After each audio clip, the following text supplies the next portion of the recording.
If you've been a part of this congregation for really any time at all, you likely realize that by now we have created and kept alive a tradition of marking the transitions from one season to the next. These transition points are the well-known winter and summer solstices, the spring and fall equinoxes. You probably know that each of them is associated with a fair amount of pomp and show around here. But these four occasions also have four generally lesser-known counterparts, the bratty kid sisters and brothers of the calendar, perhaps, known, as Audrey pointed out, as cross-quarter days, the midpoints of each season, coming halfway between an equinox and a solstice. Marking these days has been, well, a little harder for us to consistently maintain. You may recall that a number of years ago, we used to have a Music Sunday associated with the Day of the Dead, which correlates to the midpoint of fall, otherwise known as Samhain, Halloween, All Saints, or Souls Days. In years past, we also worked on a Day of Awe in connection with a day known variously as Candlemas, Imbolg, or Groundhog's Day. Honestly, we haven't really tried anything lately regarding the midpoint of spring, which some call Beltane and others May Day. Yet somehow, for roughly a decade now, we've managed to keep alive our tradition of marking the one cross-quarter day which has virtually no popular culture presence, Lammas. Why? Lammas is often considered the beginning of the troop of harvest celebrations. Is that it? Well, yes, and there's more. Let's take a step back for a moment and recognize that Lammas and equinoxes and solstices are fundamentally astronomical events. Why do seasons happen at all? What defines a season? Ultimately, seasons are defined by where the Earth is on its annual trek around the sun. But it's more than that. The fluctuation in seasons, the movement from one to the next, occurs because not only is our planet traveling around the sun, it's traveling while on a tilted angle. That angle means that except on equinoxes, at any given moment, at any location on the planet, the light is growing or waning, the days are generally warming or cooling. As we always enjoy saying at winter solstice, the reason for the season is axial tilt. And indeed, that's the reason for any season. But you know what? There isn't necessarily anything all that special about just this. In the 50 years since the moon landing we commemorated just a few weeks ago, humanity has managed to send many craft to other moons and planets in the solar system, sending back staggering amounts of data and awe-inspiring photographs. In addition, linking telescopes around the world via computer has allowed scientists to determine the existence of thousands of planets orbiting other stars. And given the hypothesis that each star has at least one planet, well, we can imagine that there are billions of planets out there. Any of those planets orbiting its star, while happening to be tilted to some degree or another, will experience seasons of growing or diminishing light and cooling or warming temperatures. So the fact we have seasons is nothing particularly special, right? Well, yes, and it may be that just as Copernicus popped humanity's bubble of self-importance by proposing that the sun, and not the earth, is at the center of the universe, modern humanity has an unprecedented amount of evidence that not only is the sun not the center of the universe, it is not all that remarkable in any way. It's an obscure star in an average galaxy among billions of others. Yes, and even though we have seen great pictures of other planets and moons and can detect thousands of others, so far none has what our blue boat home offers in abundance: life, at least life as we know it, animals and plants that actually react to those changes in light and heat. The cycle of birth, growth, demise, and rebirth, particularly in plants on this planet, is in the end a concrete and tangible manifestation of our connection to astronomical processes operating on vast scales, and one which, as far as we know, is unique.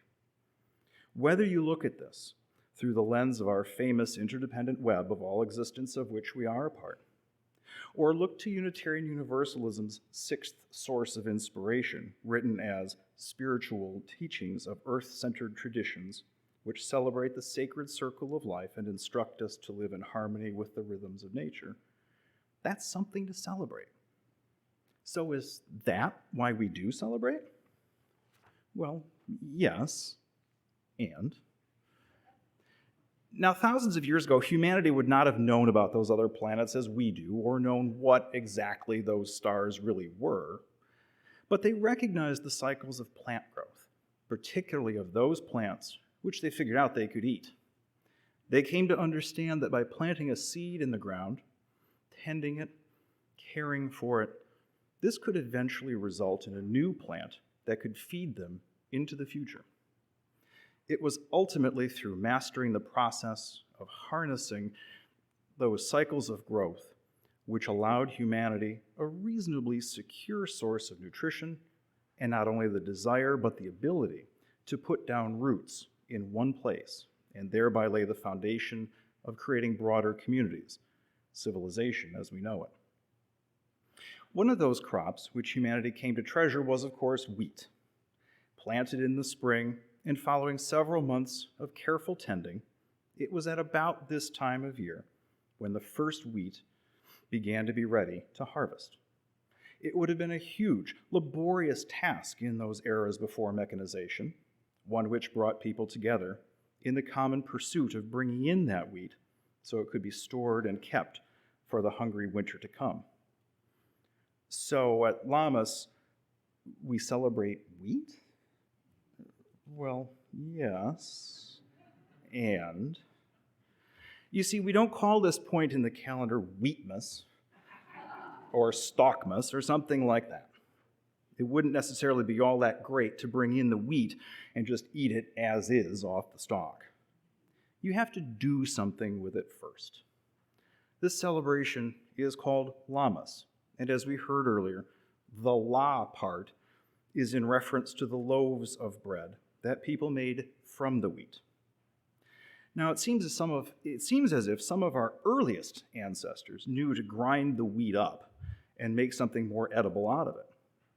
But the process of conscious cultivation kicked it up several notches and resulted in great improvements in the product of all that effort, bread. In her book, Celestially Auspicious Occasions, author Donna Hennis notes that the idea for bread making is an extremely clever and sophisticated one, involving an almost magical, alchemical conversion of matter in consort with the elemental forces of nature. Consider the process. In fields of wildflowers, tall grasses grow, first green, then gold. They yield tiny, compact kernels which, stripped of their papery casings, pounded and ground into powder, can be mixed with water and baked by fire to produce bread. So, bread is flour and water? Well, yes, and. Flour and water done well can be matzah. Done poorly, and it can be paper mache. Typically, bread also involves a leavening agent, like yeast. According to the Oracle of Modern Times, Wikipedia, it is not known when yeast was first used to bake bread. The earliest definite records come from ancient Egypt. Researchers speculate that a mixture of flour, meal, and water was left longer than usual on a warm day, and the yeasts that occur in natural contaminants of the flour caused it to ferment before baking. The resulting bread would have been lighter and tastier than the previous hard flatbreads. As this passage suggests, leavening with yeast would improve the bread's texture and taste. Scientifically speaking, it does so through causing fermentation and expansion of dough and batter. Leaven, the word, can be traced to a Latin use, meaning, quote, a means of lifting, something that raises, or perhaps something which stimulates growth. This leavening process is pretty important in making bread, isn't it? Well, yes, and. I think on some level, this thing about leavening begins to capture why Lammas, of all the cross-quarter days that we could mark, has achieved its staying power here. In the end, Lammas is not just about the cycle of the seasons, or even about the wheat itself, but about the transformation of that wheat into something which did not exist before, into a new form which we look to for sustenance. The wheat itself represents a combination of its own matter with sunshine, nutrients from the ground, water. Wheat would exist with or without people, but not bread. The existence of bread tends to assume these other ingredients were mixed with the labor of the farmer who planted the wheat and who harvested it, and with the labor of the baker, who further combined the wheat with yet other ingredients in the right amounts, in the right order, and then baked it all at the right temperature for the right time. Bread doesn't just happen on its own. Our active participation is essential. In her poem, Blessing the Bread, Lynn Unger meditates on the simple spirituality found in making bread. This is the lifeline, she writes, the etched path from hand to grain to earth, the transmutation of the elements through touch, marking the miracles on which we unwittingly depend. If we assume that bread will sustain us far more effectively than wheat alone, then Lammas reminds us that that which sustains us is necessarily the product of combining what the universe and nature provide with human skills and reason. Lammas reminds us that we reap what we consciously cultivate. Lammas is a celebration of transformation through human agency. Lammas is very humanist indeed. Further, Lammas' ability to capture and hold our interest may be rooted in its implicit power to challenge us. If we can apply human reason and skills to the bounty of nature, which itself draws on the gifts of this world and beyond, and, critically, transform that bounty in ways that sustain us, can we use those talents to produce more than just bread? While few of us here are all that moved by frequent, or maybe even occasional biblical references, it could be relevant to point out that even there it is said, we do not live by bread alone. So, if Lammas is about bread, yes, and what's the and? And where do we find it? One way to begin answering that could be to ask, as Audrey did, what do we sow and consciously cultivate? How do we tend to this? These are choices that are within our power to make. It may be that the sustaining and that Lammas challenges us to produce might shift from time to time. In our current troubled era, we might perhaps choose love or peace, either of which could be a tall order, but well worth the effort. For me, the choice, I think, tends to be justice, though it is likely that at some point, all three of these blend together seamlessly. How do we sow the seeds of justice, and how do we tend to them? Justice, like bread, doesn't just happen on its own. Looking around FUS in recent years, I see many examples of how we can do this. On most Sundays, for example, a dedicated group of volunteers gathers downstairs to give each of us the opportunity to sign postcards to send to elected officials, bringing their attention to an injustice and demanding they take action to rectify it. On many occasions in the past 2.5 years, my Facebook feed has exploded with photos FUS members have taken at a protest march or demonstration, whether for gender equity, racial justice, immigrant rights, environmental concerns, or any of a number of others. Our ministers and those who organize the 930 Speaker Series shine spotlights on the ways our world falls short of a broad vision of justice. Our bookstore and library stock magazines and books which can inform and educate and inspire us about these topics. When we read to understand injustice, or attend a rally against it, or send a postcard or letter to the editor to call for action against it, or mull a talk that is focused on it, or in many other possible ways, we sow the seeds of a more just world, and ultimately, we seek to transform the world. How do we tend and consciously cultivate these seedlings so that they can grow into something bigger? Sometimes by ourselves in solitary reflection, but most often in community. Our Sunday gatherings are opportunities for us to exchange ideas, provide or receive support, plot the overthrow of the patriarchy, or myriad other ways we sustain one another and ourselves in this work. In the words of hymn 354, we laugh, we cry, a brief portion of which we sing each week. We seek to put an end to all the waste of human strife. We search for truth, equality, and blessed peace of mind. And then we come together here to make sense of what we find.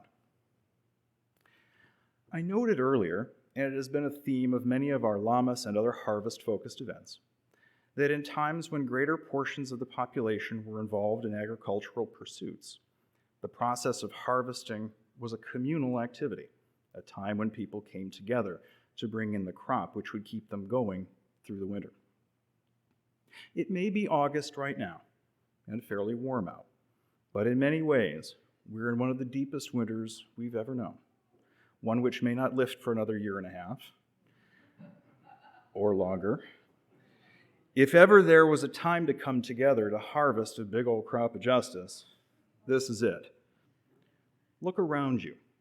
These are the people who are sowing and tending and cultivating this all-important crop. We are doing what we can to bring forward our reason, our skills, and our strengths, such as the light of truth, the warmth of community, and the firm ground of reason, to transform the offerings of the world into that which will sustain us, a world characterized by a justice that, as the song says, rolls like a river. Remember that business earlier about leavening? According to dictionary.com, one definition of leaven is an element that produces an altering or transforming influence. Just as the bread of Lammas embodies the multiple ingredients which are combined in its production, we seek a world that embodies the justice, which we hold dear enough to work for, even when it would be easiest to just abandon the struggle. Again, neither bread nor justice happens on its own. In the end, the transformation that finds itself at the heart of our understanding of Lammas is not just about transforming wheat into bread or transforming reason into justice. It is also about transforming ourselves. As cultivating wheat kernels encourages their growth, as cultivating a sense of justice encourages its growth and spread, so too do we grow as a result. Our reading earlier this morning encouraged us to tend to our own selves. There could be now deep peace, a time for soul searching. We might turn to examine our own lives, to sort and probe our tendencies of thought, to sift the true from false. Even the trees seem resting for a time, as if to meditate and gather strength for the more strenuous times that lie ahead. And shall not we? Put differently, as Donna Hennis asks, how can we, separated from the agricultural process by city and century, appreciate the atmosphere of the season that surrounds us, but that we cannot see? Well, she says, we can behave, as they say, as if we were born in August. We can, in fact, become august, wise and generous and gloriously noble, each in our chosen path. We can hone our skills as the tenders of Mother Earth. We can hoe our row. We can carry our load. We can break bread together. We can feed the hungry. We reap what we sow. Sowing seeds, or metaphorically the seeds of ideas, perhaps, carefully tending and consciously cultivating them, coming together to harvest the crop, and sustaining ourselves and one another during the strenuous times is not just a method for producing bread. This is one description of the way we bring about the type of community we seek to build here, within these walls and without. We aspire to be a community of ideas, of growth, and of transformation, where we embrace the notion that transforming the world will transform ourselves. Lammas challenges us to let this community, like leaven, be an element that produces an altering or transforming influence in our world and in ourselves. To let this community, like bread, sustain us through strenuous times. To let this community embody the justice we seek in the world, and to let each of us embody that justice as well. If the bread we share today embodies all that went into its creation, let it also embody the aspirations which bring us back and bring us together as the seasons cycle. So sure, Lammas is about the bread. Yes, and I think that's why this particular tradition has taken root and persisted. Yes, and it's all in the and.